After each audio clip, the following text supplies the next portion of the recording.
Biggerthangoalspodcast. Today we got my guy, Housey. Came from the Bronx, got a gym right here in LA. They said first 6 months transition to LA is gonna make or break you. My first 6 months out here was challenging. Oh, family know I moved out here. I ain't no quitter. I'm gonna figure this shit out. Came out here to do personal training. I reached out to a bunch of fitness guys. I don't know what you're doing right now in your life, but yo, I'll be your intern for 6 months unpaid. Posted a couple workouts, then Crunch and West Hollywood reached out to me and said, yo, we need you to be a trainer. And I would say in 2 years, I turned that whole gym around. If you passionate about something, nobody should have to tell you to do it. You're Bigger Than Goals podcast with your host, Suge, Amos. When we speak with highly successful people, respected successful people on a journey and how they reach their goals. Today we got my guy. Oh, my guy. My guy, Housey. What's good, baby? Family man. Yes. Entrepreneur. Proud owner of StrongHouseFitness. Yes. Talk to us, bro. Where you from, man? Where you from? What's going on? First of all, thank you for having me. I appreciate this. This is the first episode, so I feel I feel privileged to be here with you, man. Feel privileged. But now, man, you know me. I'm from the Bronx, from Highbridge. Grew up in 170 University, Ogden Avenue. That's what the the boogie down, baby. I got a couple friends up there. Hey, man, you're gonna meet some good people there, but you're gonna meet some, be a little crazy from time to time. But y'all still carry the knives. Yo, listen, man, it's the culture. It's the culture. That's the culture. A different kind of culture. But I'm up the street, from Philadelphia. Feel y'all, y'all cool. Y'all cool. We gonna keep going back and forth with this beef. Listen, bro. I want everyone to understand this, right? When you ever see anything like Philly versus New York, remember, Philly is about a 10-mile radius city. New York have multiple boroughs. So they ganging up. It's Brooklyn, Bronx, Harlem. So let's be clear. Philly, we a record crew, bro. Yeah, all right, man. I got some good artists that come out there, some good basketball players. A lot of good basketball players. But not as much as New York. But here or there, What's going on, man? Nah, man, we sitting here talking about your journey, and so you came from the Bronx. You got a gym right here in LA. Tell me, what was when you got out here? How many years you in LA? You know what? Today makes 10 years, man. So today, yeah, man. A big accomplishment. 10 years. Most people, they said the first 6 months transition to LA is gonna make or break you. And so, my first 6 months out here was challenging. We moved out to me and my wife. She was my girlfriend at the time, Lala. We moved out to our friend's house in Inglewood. We was gonna stay there for a couple months till we get our feet together. But living in Inglewood, the landlord was like, "Yo, you cannot be here because we not on the lease." So us not to be on the lease, we had to be out there in 2 weeks.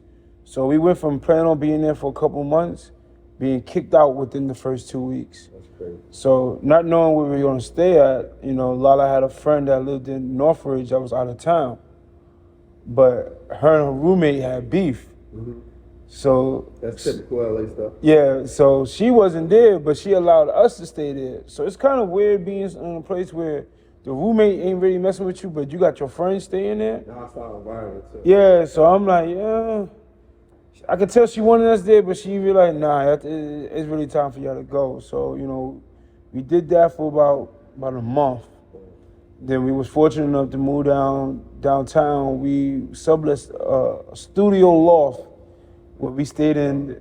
You all know LA, downtown apartments crazy. Yes. I've been in some crazy downtown apartments. I never forget the time. Nah, it was really nice. It was really nice. It was just the fact that he created like a room. He just put walls up and it was a room. And me and my wife stayed there for about 2.5 months until he got an eviction letter. I'm like, yo, we paying you, bro. How you gonna get? So we had to move out of there. End up moving to Chinatown in California. We stayed there, but the only thing that was wrong about that situation, we stayed with one of our friends. So how many places have you moved around in the first 6 months? Yeah, about 4 or 5 times, bro. Now I gotta hustle a little bit harder. And was fortunate enough to get an apartment that I had to borrow some money from a friend who allowed me to stay in there. So what was the motivation though? What made you even come out to LA? Like that's a lot. A lot of people would have went home by now. Yeah, my wife, she wanted to go home after when we got kicked out of that her friend's apartment. Like she was like, "I want to go home." I'm like, "Yo, listen, my whole family know I moved out here. I ain't no quitter. I ain't gonna say like, yo, I'm going back home in 2 months. Like LA too much for me." I'm like, nah, I'm gonna figure this shit out, man. So I came out here to do personal training. But my main focus was out here to get my wife, get her stuff going. She wanted to do fashion. That was the main reason why we moved out here. That was violent for each other. Tough. Yeah, she had my back and I had her back. And I was like, yo, whatever she want to do, I'm gonna do it. Right. So we were fortunate enough to be out here. So I was like, all right, we're gonna make it work. So the funny thing was, man, we moved into our first apartment out here. She had 2 jobs. She worked at like a technical design, then she worked at Yoga Land, bro. Yeah. Yo, bro, listen, then I had 1 job. So seeing my wife coming home with a Yoga Land shirt and like stressed out, I'm like, nah, yo, I gotta get my shit together, bro. Like, I can't. And then she made like a little subliminal like post on Facebook. Talk about like people gotta get their life together. Yo, that kind of hit me. Women words cut deep. Yeah, bro. I can still remember some deep cut words from some ex-girlfriends. Yeah, man. That keep me motivated to this day. Yo, but some people will be like, nah, man, F that. Why is she talking about me? But I just looked at that as motivation. Like, yo, get my stuff together, bro. Like, 'cause she know the real me. Yeah. And like, she sees me on a day-to-day. And like, I'm not gonna question with something that she sees that I don't see. So I'm like, all right, let me get my stuff together. So, me working out here, I was working with, when I first knew I was gonna come out here, I reached out to a bunch of big, like fitness guys or fitness people, right? Social media, I looked on like the email address. Okay. So like it was, I don't want to name the names, but it was a lot of big time people. You just saying something like, yo, I gotta get in the game. I was like, nah. I said, yo, I'm trying to get into the fitness game, yo. I don't know what you're doing right now in your life, but yo, I'll be your intern for 6 months unpaid. That's what's up. I said, yo, I just want to learn. As soon as you start, you gotta start getting paid. Nah, man. Yo, listen, that's the biggest mistake. Yeah. Like, I wanna learn. It's new. I was, coming from playing football, I wanted to get into like doing training the right way. And I said, so I started that. I did that for about 6 months. Then after 6 months, the guy that I was working under, I said, yo, what's up with the job now? And he was like, yo, I think you should work for 24-Hour Fitness. So, for most people, that's a smack in the face. I'm like, damn, bro, you gonna tell me I've been working with you? Why was that a smack in the face? 24-Hour Fitness got a lot of clients? No, it's a lot of clients, but I'm like, yo, it's the type of clientele I was working with. These guys working with all the top athletes. Oh, okay. And so, like, I'm like, yo, why are you telling me to do that? You want the big dog. Yeah, I wanted to be around athletes. That's my nature. So you play football. What's the highest level you reached in football? I played Division I football. Division I school? University of Buffalo. Okay. And did you NFL tryouts or anything? I had a little tryout, but after that was over. My year was a lockout year. Oh shit. So football, y'all got it bad, bro. Like y'all don't live with basketball. We go see people living overseas for about 10, 15 years. I try to keep going with the football. I did arena ball. I lived in Casper, Wyoming for about 6 months, but that wasn't it. That wasn't it. And so Wyoming sounds crazy. Trust me. That sounds Trust crazy. me. From the Bronx, that sounds crazy. From the Bronx to Wyoming, then to Hollywood, strong house. But bro, it was tough trying to get into like the fitness world. So I had to do what I know. So I went back into doing temp jobs. My background, international business, finance. I'm like, I moved out here when I was 25. So probably, I was still 25. Yeah, I was still 25. A lot, bro, for 1 year? Yeah, I was still trying to figure it out, man. So I ended up taking a bunch of temp jobs out here, trying to figure it out. Like, I'm gonna take this job to pay the bill, take this job to pay the bills. And then I ended up working at Skechers, man. And what you doing at Skechers? I was in the finance department. Oh. Yeah. They So, testing the Skechers out there. Nah, I wasn't doing that like that, man. Bro, Nah. I wasn't doing that, man. But nah, I worked there, man, for 2 years, and I was like training some of the people that was in the gym. I mean, not in the gym, in the building. So I was working out people there, and then I was working out myself. But I was still big though. I was like 260. I was still a big guy, and working out people. And then I started posting this stuff on social media. That's when social media started like popping. Everybody started like posting their workouts. So I posted a couple of workouts. Then Crunch in West Hollywood reached out to me and said, yo, we need you to be a trainer. And I'm like, yo, I've never been a trainer. And I worked with this one guy, but I'm not certified, none of that. So I went there and I did the practical, which is like a one-on-one training session. It's like a fake one-on-one training session. So I did that. I killed it. The guy said, yo, love your personality, love the routines that you put me through. You was personable. You made the workouts fun. And I was like, all right. So like, how much you get paid? And he was like, yo, $9.50. I'm like, huh? And he was like, yo, you get $9.50 base, but when you training somebody, you getting $25 an hour. I'm like, nah, that's not gonna. In my mind, that's not gonna pay the bills. I'm making a lot more over there at Skechers. So. You was making more than, what's so 25, what's that, 34? Yeah. You 34, more than $34. Oh, we was on finance. I don't know why, I'm still thinking. Yeah, I was not collecting shoes, bro. Don't do me like that. I think he was on the floor. I was not collecting shoes, bro. Nah. I'm still thinking that he was in the drawers doing the sketches, walking around. Chill. I love those people over there at Skechers, man. But I did that, man, for a little bit, and then I'm a big Breakfast Club fan, right? So I listen to them faithfully, like every day for the last like 10, 12 years. I've been listening to them. That's the and so I'm there, I'm on the computer, I'm listening to the Breakfast Club. So they monitor my computers, and they're like, yo, you can't be doing this, you can't be doing that. I'm like, yo, you're not doing this to nobody else. But yo, I feel like you're picking on me. And so I had a discussion with them. They said, well, next time you do this, we're going to write you up. That's when Crunch reached out to me. I go there, don't like the offer, go back to Skechers. I'm bad with authority, so I'm being a knucklehead. I go back on the Breakfast Club. I'm doing my thing. I'm listening. And they said, we're bringing you in here. We're writing you up. And I said, you know what? You don't have to write me up. I quit. And I walked out of that building. I remember like it was yesterday. It was on like 5:30. I walked out and saw the big Skechers sign. I just cried. And I was like, yo, damn, bro, I don't know what I'm going to do next. But I got to make something happen. So, I mean, it was like a self-inflicted wound, though. It was like a... Nah, because I'm just... remember, I'm the type of person, I don't like to be controlled. Nah, I feel that. I'm so, once I feel like you're trying to... Huh? I wouldn't have cried. I'm an emotional guy, man. So, so I cried. And I went home to my wife and like, yo, man, listen, I'm going to start working at Crunch. It's going to be a little rough, but we're going to make it work. You started putting more subliminals out there. Nah, no more subliminals. She was like, I got you. She said, yo, let's do it. And, and as a man, that's all you really need. You just need one person in your corner, man. And so, and my wife was there. So she told me to do that. I worked at Crunch, man. And I would say in 2 years, I turned that whole gym around. Because that gym environment was different. I came in there with a high energy.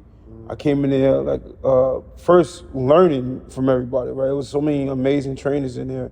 So after I got like my own foot together in there and understand how the routines were, I feel like, I made Crunch, I personally feel like I made Crunch, very good at this location. And, I was training a lot of people of color, it wasn't a lot of people of color there at the time.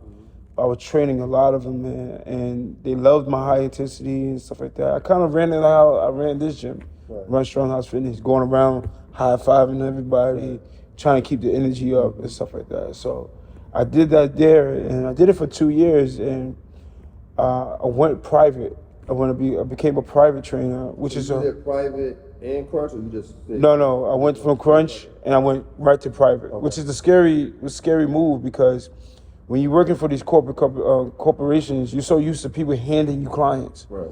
Now you're your own business, right? So I kind of ran myself like my own business. I already had my T-shirts called StrongHouseFitness already made. Are you built for this? I had all that stuff already. StrongHouseFitness before it was a building. Yeah. Okay. Yeah. I always walked in that path. Like I always saw myself as a gym owner, but I was kind of nervous on how I was going to do it, or not nervous. Didn't know how I was going to do it, and kind of nervous to the point where, like, yo, can I really do this? Like, so was walking around like that, and then when I became private, things just picked up, man. You know, I did very good with my clients. A lot of them got great results. I would say about 95% of the clients that I do see get great results.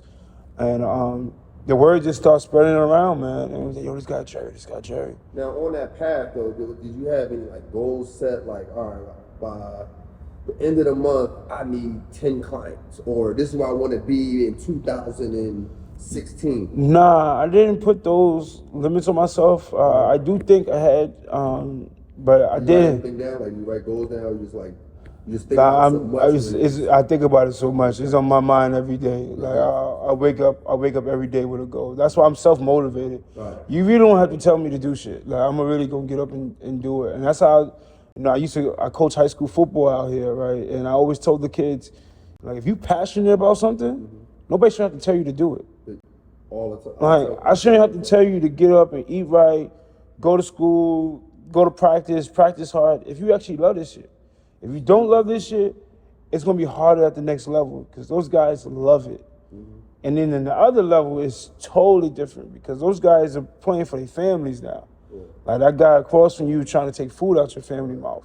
So it's just a different level of commitment that you really have to have. If you don't start that early, it's never gonna get there. That's why I always preach. You gotta love what you do. Yeah. You know, I mean, don't get me wrong. I think at some point you're gonna venture into other businesses that you might not necessarily love, but it might be a good money play. You got good education around that. Mm-hmm. But when starting out, I think you got to do what you love to do because all these ups and downs you're talking about, people have been home. Yeah, it would have scared you, man. Like, yeah. You really got to be driven. And, you know, me coming from poverty, I have no other choice. You know. Were your parents entrepreneurs? Like, where so my mother, my father was a successful man in his own right. Mm-hmm. You know, he dropped out of school in 3rd grade, you know, and was able to put my mother through school and became an iron worker in New York City. Sure. And so he did well there. And then my mother, you know, she went to school. She's from Savannah, Georgia, and she ended up having her own clothing store. She made clothes and had the clothing store called Perry and Jerry Fashion in Fordham Road. You know, I have a sister named Jerry, not me. It's not named after me. I have a older sister named Jerry and a sister named Perry. So she named it after them, and she had that for like 6-7 years. The thing kind of went bad because they were trying to move over, did investments and insurance. Then for some reason, I guess there was like a fire in the building, and they lost everything, right? So I got that spirit from her, and then I never seen her. I never lived in a house where I saw my parents work a 9 to 5. Right. So my father, he stopped. I didn't see him. I can't remember him going into work, but my sisters can. You know, he stopped at the age of like 42 because his birth is back. That's ironic that your mom did fashion and your wife did. Yo, it's crazy. That's crazy, bro. Yeah, it's really crazy. That's crazy. It's real crazy. But she was a hustler, man. She sold stuff on 125th on Harlem. Right. So I was out there with her at the age of like 6 or 7 years old, telling me, yo, go sell this hat. Go talk to this person. Go talk to that person. Yo, chill. You saw me. Yo, I was out here. I was definitely out here. But nah, she gave me that hustle, man, and I saw it. And I was like, you know what? All right, bet. I'm going to do that. And I never really had a job besides when I moved out here. You know, every time I wanted something. Be an entrepreneur for a long time and then move to a job. Yeah, because now you got to answer to somebody. Yeah, that's tough. I started my entrepreneur journey 10 years ago myself. Mm-hmm. I can't imagine like actually working for someone, working with someone, fine. Working for someone. I don't think it's no amount of money that's Yeah, you know, it's each his own. You know, everybody can't do this. Everybody hasn't found their passion. Yeah, you know, that, and then some people are just lazy. You know, it's a lot of work being an entrepreneur. It doesn't just come with. People think, oh, you can just go on vacation. You just tell people what to do. No, it's not. No, even on vacation, you're still working. What was your first vacation when you became a full-time entrepreneur? My first vacation. I feel like when I was working private, I was my own entrepreneur because I was running my own business.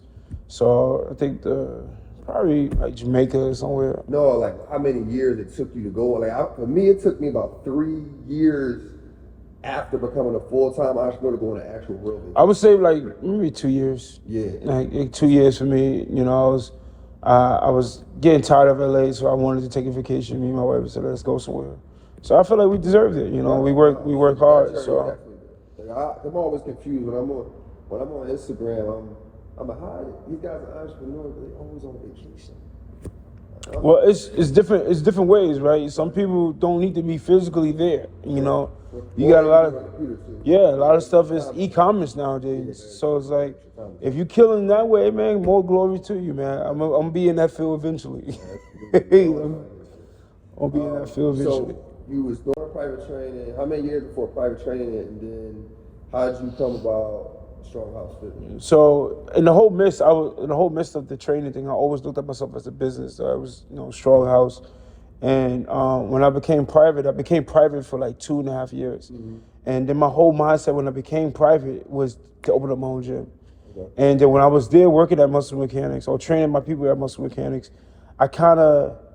most people thought that was my gym, the way I operated it, because I was going around, people were talking to me, high-fiving, I was like very cordial with everybody. And me having people coming up to me, asking me if this was my gym, gave me the confidence to say, all right, I can open up my own gym. And so, I was fortunate enough, I saved up my money, man. I've been busting my ass, and I said, you know what, I'm gonna hustle hard for these next couple of years, these 2 years, and I'm gonna open up my own space. And and I was fortunate enough to find this space. I was looking for something a lot smaller, to be honest with you. Word. I was looking for something like 3,000 square feet. This gym is about 6,000 square feet. But there's this guy, he said, yeah, I think I got another space for you. I think it'd be great for you. As soon as I walked in here, I just loved it. I was like, yo, all right, this is not in the budget. So you saved for about 2 years? Yeah. Yeah. And I always try to talk about the sacrifice. Like everything doesn't come. No, it doesn't come easy. You have to sacrifice for it. Nah, you sacrifice. The whole journey of moving to LA is a sacrifice. When you got your whole family on the other side. I had a father that was ill at the time and stuff like that. So me leaving him, I'm like, damn, but I know I couldn't just go back to New York City because I understand like the culture there, and I'm gonna get tied right back into things I don't want to do. And I just wanted to be somewhere with no distractions. Yep. So that's the best way to go on a journey. Yeah. No distractions. So me coming out here, already having a girlfriend, and I was like, okay, boom, I don't have to focus on the ladies or getting a girl. I got mine at home. Let me just grind. Absolutely. And that's what I did, man. I only been a trainer for like 7 years, bro. Word. Yeah. So you trained for 7 years. How long you had StrongHouseFitness? When did you open? For almost 3 years now. So you opened during the pandemic? Yeah, so I signed to the building February 12th of 2020. Then 3 weeks later, COVID hit. And first I was like, nah, this shit is not gonna last that long. My clients are telling me like, yo, this is real. And I'm like, nah, it's no way. I was right with you. So when it started getting crazy, and then like, I hate saying landlord because it sounds like some wild stuff, but I always think I call these people who own the building my business managers, business partners. They was like, yo, man, we'll give you the money back and you can just leave. And I was like, yo, I had a conversation with my wife. I said, should we do that? Like, should we take this money back or whatever? And she said, yo, this is the only thing next for you to do. And that's the only validation I needed. And when she gave me that validation, I was like, I said, nah, you can keep your money. Yo, we running full speed with this. Like Lyle is a strong piece in this journey, bro. Oh, of course. Yeah, I always say, man, you got a woman by your side. You do a lot of things, bro. A woman gonna make or break you, bro. Like, so I've been in situations and seen other relationships where the woman can build the man up. And then I seen other situations when the woman can tear the man down. So, you just got to make sure you choose the right partner, and, Lala was that partner for me. So you've been open for 3 years. How's business? Business is good, man. Yeah. We got a great community here at Strong House Fitness. It's probably the only space where you go into where everyone is encouraging you. No one is like looking down at you. No judgments is going on here. And it's a place where people come in looking one way and leave a different way. I have not seen people come in here and spend time in here and been consistent on their stuff and not put in the work and not seeing results from that. No, listen. I can vouch for that. I came here in He's 2000. part of the community. I'm part of the community for sure. And I probably drive past 20 gyms before I get here. But my friend told me about it. I came here. And one thing I like about this gym is the family vibe. It's you know all the trainers say, hi, if you doing something with the wrong technique, they'll stop you or talk to you. And then one of the personal things I like is I left my AirPods one day. I left my AirPods. I'm sure all y'all know. When you leave your AirPods, you go to the gym, you pissed. So I'm pissed. I'm like, AirPods. But I ain't need them. I ain't even had Housey playing right away. So that's one of the good things I like about here too, man. When you play good music, good people, good vibe, good family guys. Yeah. And another thing that's super cool is Jerry here. Jerry, he shake, like he said, he's shaking hands. He saying what's up to everyone, keeping a nice, strong relationship with everyone. So I definitely enjoy this environment over any big gym that I'm driving past. Thank you, man. I appreciate that, man. But now that's the thing, man. We try not to have people feel like a number. You know, when you walk into most of these corporate gyms, you're just a number. You just scan it in and you go do your own thing. Right. You know, when you come in here, you know, it's like, remember that scene from Paid in Full? Like some of my clients act like this. It's like the scene from Paid in Full when I think Mitch was walking into the club and everybody's saying like, "Yo, what up? What up?" It's kind of like that. Everybody giving each other pound, five. You know, you walking, yeah, man. And you just walking through, man. You get into your spot and you just go into your little zone. But everybody here, when you first meet, like, oh, what's up? What up? You know, I love that. I love that about that here. You know, so everybody feels like, you know what, my friends are there. Like, you know, you're on the floor. It's usually the same people that's gonna come at the same hours on a day-to-day basis, and those are people that's grinding and they're actually grinding together. You know, we see you boxing and stuff like that. Then you on the treadmill. Then you see other clients working hard. You see people eating well. You see people talking about different investments and just talking about life, talking about kids, life with kids and stuff like that. So it's just so many different things that we touch bases for in here at StrongHouseFitness, what we call the house. So one of the things I wanted to ask, because I know when people go on this journey and we say these stories and we throw these big numbers out here, like, oh, I've been out here for 10 years. And one of the things I notice, people get scared to chase their dreams. They're like, damn, 10 years, it's gonna take too long.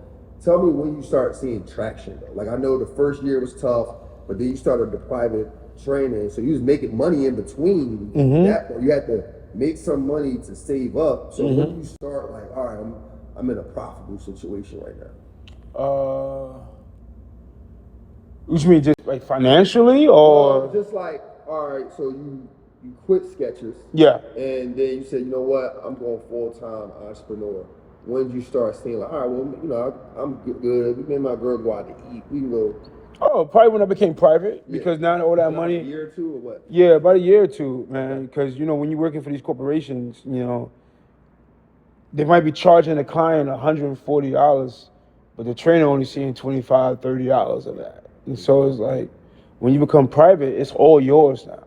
And so like, that's when I start to see the benefits, like the fruits of my labor. I'm like, yo, wow, I'm making some money now. Like, I'm making $150, $200 a session, you know. So I'm like, yo, I'm doing really well now. So I start seeing growth when I became private trainer financially. But when I opened up this gym, you know, the first year you're gonna take losses in so many different ways. You know, with construction. Was that tough to open up during the pandemic? Oh yeah, I was scared a little bit, low key. You know, I always walk in confidence, but you know, you can still be scared too. So you know, so I'm like, yo, I don't know how I'm gonna get people in here. Like, you know, everything's closed, and people gonna be scared of the gym. But all I did, man, was just rely on my community, bro. To be honest with you, we didn't really do too much promotion because you couldn't promote gyms. So I just told my friends, and they showed out, man. And my friends showed out, and then, you know, it was a blessing just to see people in the doors. Like, wow, I got people in here now. So now we got to keep them in here. No, bro. So it's like, it was jumping when I came. yo, it was crazy. Yeah, it was crazy. It was like the underground railroad type shit. If you knew about the spot, you knew about the spot. You know, they got cameras in the back. Who that? Like yo, everybody was accounted for. Exactly. Like how you get in here. So man, it was dope, man. And then like after COVID, you know, just to see the people stay and just to go through that process and just to come out of it alive. Like wow, seeing because the gym that I trained at before closed down. 3 other gyms around here that privately owned closed down. And for us to still be here, I'm like, wow, that says a lot about the gym and the community that we have here, that people that really want to come out and support. Absolutely. You know. So where you see yourself in 5 years With the business, well, I'm working on New York City right now, right? So we're trying to get that up and going and running. You know, we're gonna do it a little bit different. You know, we're gonna do it with kids. I'm trying to get back to more to the inner city community. So what I want to do is we got the kids sign up. They come in and do football drills and stuff like that. Then we go do some field work. They come in and do football drills, and we got come inside and we do some strength work. Then on the aspect of that, I want them to come in and we have teachers set there for them, so they have like study hours, like an hour study hall. You know, and I wanna do that more often and stuff like that, and get that ball rolling really, because they're taking away all these high school programs and stuff like that. So you're kind of forcing these kids from the inner city, the communities, to be on the street, and you know, and that was like one of the biggest things that got me off the street. It was just having a consistent flow of a schedule. Like, I gotta be here. Just keep me in tune into sports, and get me away from having the opportunity to be on the corner. You never know what can happen, you know. So that emotion right now, that's something like... No, that's emotion. That's emotion. That's not right. Yeah, that's emotion. LA, yeah, so if you look up HSF NYC, you'll see that running right now. All right. So you got that going. What else? Anything else we know about? Well, we working on, we're going to have this here. We're going to try to open up more StrongHouseFitnesses. They going to have the family vibe? It's going to definitely have the family vibe. Have the family vibe. It's definitely going to have the family vibe and stuff like that, you know. Gym to have a family vibe. Yeah, just putting the right people in place to make sure everything runs correctly. But definitely, I think these type of atmospheres are needed, you know, and they're not, these atmospheres like this you would not see in most gyms. So, like I said, these are needed. So we're going to try to keep producing more of these. And then I'm going to be venturing off and doing other stuff. You know, I told myself by the age of 40, you know, I want to not retire from training, but I want to become more like for helping our people. Yeah. And so, like, my favorite TV show is Shark Tank, right? So what I want to be is the next Black Shark Tank, and, you know. So I want to be able to go into these inner city communities and actually help people out with their business plan, with funding, all the things that kind of hold us back. But I'm only going to try to look out for the people who actually want to do it themselves. Right. Because you can't be lazy. You know, a lot of things, you know, that people that fight against, or saying that, or the government ain't helping, or this and that, or I can't get this, I can't get that. A lot of it is just doing research. Yeah. And most people don't want to sit in front of the computer and actually do research, but you'll sit on Instagram all day and look through and waste time. And look at other people's lives and get mad that my life ain't where this guy is at. Like, nah, do the work. Right. Like, literally do the work. You know, that's why I kind of faded away from Instagram a little bit when I first started, because I was looking into other trainers' lives and start to think that, I'm not doing what I need to do. Instagram. And Instagram will really have you tripping, man. It'll really have you thinking like, you ain't doing shit. So LA is too. LA. Yeah, so that's why you need your own small circle, man. Just stay focused, man. Just trust in the process. Keep God first, man, and just stay confident. Absolutely. Like, that's the biggest thing, is just stay confident. So what would you tell a young man, young woman coming from New York? Mm-hmm. She want to get into the training game. She wants to get into the fitness industry. How would they approach it? Somebody that's trying to get into the fitness industry, I would just tell, first thing I'll ask them, do they love it? Mm-hmm. Like, do you love people? Right. Like, that's another thing. Like, you gotta love people, right? So I would ask them, do they love people? Do you love changing lives? And how passionate you are about this, right? Those are the kind of questions I would ask. And depending on the responses, then I'll be able to give them some more feedback. But to be a trainer, to be a great trainer, you know, I don't want you to just be good. I want great trainers. You really gotta be passionate about it. You gotta be goal driven. Like, you gotta be goal-driven for yourself, and you gotta bleed that all to your clients. Because your clients are gonna represent who you are. You know, if you allow to be a slouch and you bullshit from time to time, it's gonna show. And so I'm passionate about training and my physique and the way I look and the way I eat and stuff like that. And that bleeds off to my clients because I'm preaching that every day. You know, you can't, it's hard to tell your clients something if you don't believe it yourself. And so, and my clients, they work hard because they see that I'm willing to do the same thing. It's one thing that, you know, me telling them, oh, do burpees or do this or lift heavy or whatever, and they don't see that same effort from me. So just make sure that person is passionate about what they're doing, and just gotta have good energy. Right. So That's passion it. and good energy. Yeah. Take you far. And knowledgeable too. But just because you know, all your training is very knowledgeable. yeah. But that's one thing I will always say, because I always get this pushback. Like, just because you got all those certs don't mean you know how to train somebody. Like, nobody cares. Like, you can have all the biggest certs and the degrees. That don't mean you know how to train somebody one-on-one. Yeah, certifications. Yeah, you need those to be a core certified trainer, a CPT trainer. So I don't care how many certs you have. If you can't sit there one-on-one and take information and know how to adjust to people's personalities and adjust to that client and see how they feel for that day, you're not going to be a great trainer. If you're a trainer that think one way, some people that I've met, they think one way when it comes to training. And there's so many different ways of training. And so you got to be adaptable. So I see it. Like, I watch some of the trainers, and they using all types of new skills. They using all the machines in different ways. I'm like, the machine went that way. Hey, listen, man. I tell all the trainers and I tell members, man, if it's something that you need here, and if it can fit in the space, I will buy it for you to be a better trainer, member, whatever you need to do to help you reach your goal. I will get it for you, or I help provide that information for you to get there. He ain't lying. He bought a punching bag that comes out of the ceiling. Just for me. I'm the only one who uses it. Him and Nick. The only two trainers that use it. Definitely will buy the equipment if needed. Yeah, if needed. So, I try to support the people here that support us, most definitely, man.